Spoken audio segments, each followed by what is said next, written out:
Knicks fans, we have some work to do. We're trying to catch up to another channel here at Chat Sports, and that's 76ers Now, hosted by my guy Chase Sr. We're about 500 subs away, so go and hit that big red button. Let's catch up to the Philadelphia 76ers, or you can go down and just type F Philly in the comments, but go down right now and hit that big red button and help us get to 6,000 subscribers.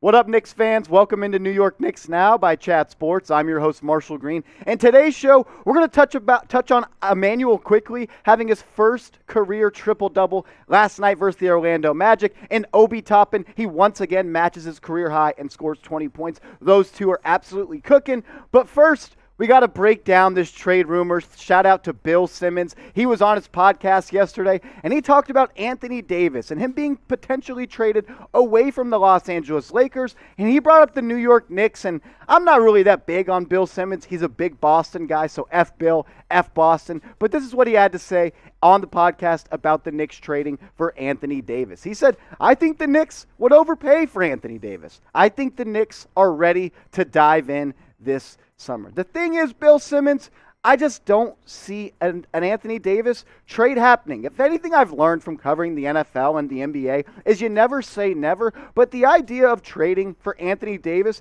just doesn't really fit the model and the way this franchise is heading. It would be giving up their stockpile of assets, their draft picks, their young players that have played well, up for a player who hasn't been able to stay healthy since he really joined the NBA, and especially with the Los Angeles Lakers over the past 3 seasons. We're going to take a deep dive into Anthony Davis and what he's done the past couple of years and the amount of games he's missed. But before, I want you to weigh in and let me know. If you were the GM, would you trade for Anthony Davis? You can go down and type T for trade if you want to see Anthony Davis in the blue and orange. Or if you're like me and it's just you don't want to see it happen, you don't want to give up the cupboard of young assets, you can go down and type P for pass. When you take a look at what Anthony Davis has done this year, he's played in just 39 games. He's had injury after injury pop up, from the knee to the ankle, and his three-point percentage has been pretty hurt this year. He's shooting just 19% from three, a career low for AD. But when he's on the court, he's a baller. He's averaging 23 points per game, almost 10 rebounds, 53% from the field. You just do not trade for Anthony Davis if you're Leon Rose in the New York Knicks. This is someone that when he's on the court, he's a great player, but the best ability is availability. And that's something that Anthony Davis has not been throughout his NBA career. He's a great player. He helped the Lakers win a title. He put the New Orleans Pelicans back on track. But the fact that he's played in just 137 games in the past 3 seasons, that's criminal to give up guys like Obi Toppin or R.J. Barrett, or maybe you have to give up Immanuel Quickley in 2 or 3 first-round picks. That is something that a smart GM and Leon Rose should not do. I know the Knicks are starving for a star. They want to go out and get a big-name fish to wear the blue and orange and play in the mecca of basketball.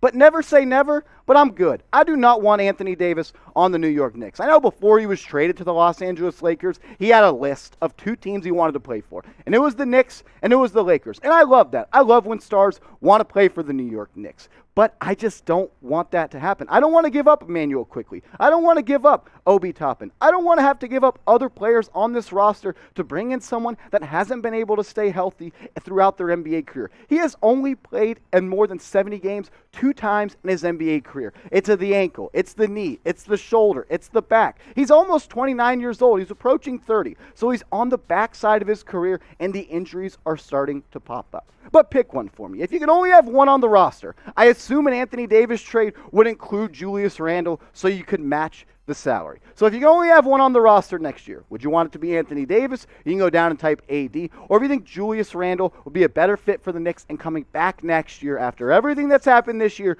you can go down and type JR for Julius Randle.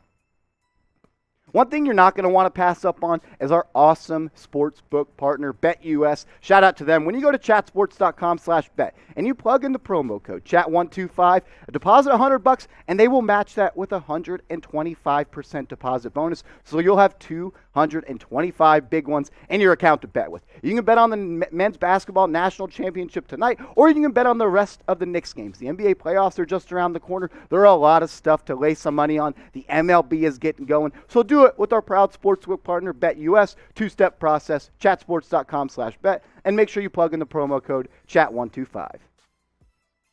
All right, enough of the Anthony Davis talk. That upset me. I didn't like that from Bill Simmons. But something I did like is what we are seeing from Immanuel Quickley and Obi Toppin. Quickley recorded his first career triple-double last night versus the Orlando Magic. He is the second youngest player in New York Knicks history to do that. I'm not real big on triple-doubles, but I think it is a good stat to see a player that is producing in all areas of the game. Russell Westbrook kind of watered down that stat a little bit for me because he was such a stat chaser and a stat patter. But to see Immanuel Quickley record a game with 20 points, 10 rebounds, and 10 assists, that just shows the type of growth that he has had in his second season coming out of Kentucky. Obi Toppin, he matched his career high, 20 points last night versus the Magic, that he set Saturday night. So 2 straight games for Obi Toppin with 20 points, and it is just fun watching the young guys hoop. You get to see Obi play. Miles McBride got back from an injury. Quentin Grimes got some minutes last night. You got to see Immanuel Quickley and Obi Toppin light it up. And when Obi Toppin plays, when he gets to start,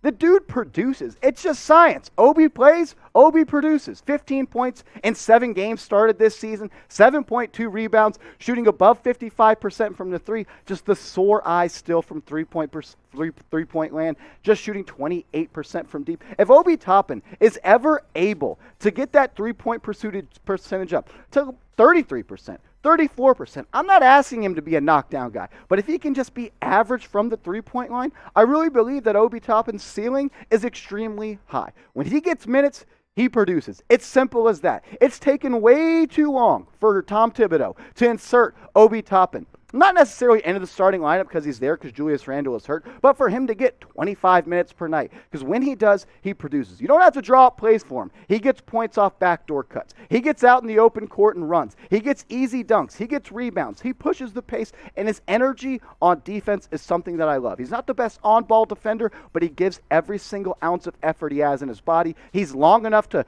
get in the way of passing lanes and affect passers and ball handlers. I love Obi Toppin. I just want to see him play more. I'm extremely excited for year 3 of Ain't No Stoppin' Obi Toppin. Another player I'm really happy about, and someone that's been doing it for quite a while now, is Immanuel Quickley. Over the last 21 games, so this isn't a small sample size. That's about a fourth of the NBA season. He is playing like one of the best players on this roster, averaging 15 points per game, 4 assists, 45% from the field, and a red-hot 40% from 3. Immanuel Quickley is proving every single doubter that he has wrong. The old narrative that we started just a couple of weeks ago when he started to play more minutes was Immanuel Quickley, he's not a point guard. Well, he is a point guard. Someone that can get you 20, 10, and 10 is a point guard. He's everything you want in a point guard. He pushes the pace. He can create his own shot. He's extremely well with the ball in his hands. He's someone that gets others involved. He can create his own shot. He can be a spot-up shooter. And he's a solid defender. 6'3" with a 6'10" wingspan. All the narratives that Immanuel Quickley, he's not a point guard, he's got to come off the bench in a Lou Williams role, I'm kind of tired of hearing that because over the last 21 games, he's done that. He has proven that he can be a point guard in the National Basketball Association, and I think he deserves a crack at being the starting point guard for the Knicks next season if they strike out on a big fish like a Donovan Mitchell or a Damian Lillard or all the other point guards that we've talked about on this show. But this was a question that I was thinking about. I don't even know where I stand on it. Who have you been more impressed by as the season winds down? Is it Immanuel Quickley and what he's done over the last fourth of the season, averaging 15 and 5 and shooting amazing from the field? Or is it Obi Toppin? Through the games that he started, he's produced, and he's starting to show why he was a lottery pick coming out of Dayton a couple of years ago. Answer it for me. Type IQ for Immanuel Quickley, or just go down and type Obi for Obi Toppin. I appreciate everyone that made New York Knicks Now a part of their day today. You're a real one. Give us a like and give me a follow on Twitter at @MarshallGreen_. I'd appreciate it. I'm trying to get to 2,000 followers, and I need your help. So give me a follow at @MarshallGreen_.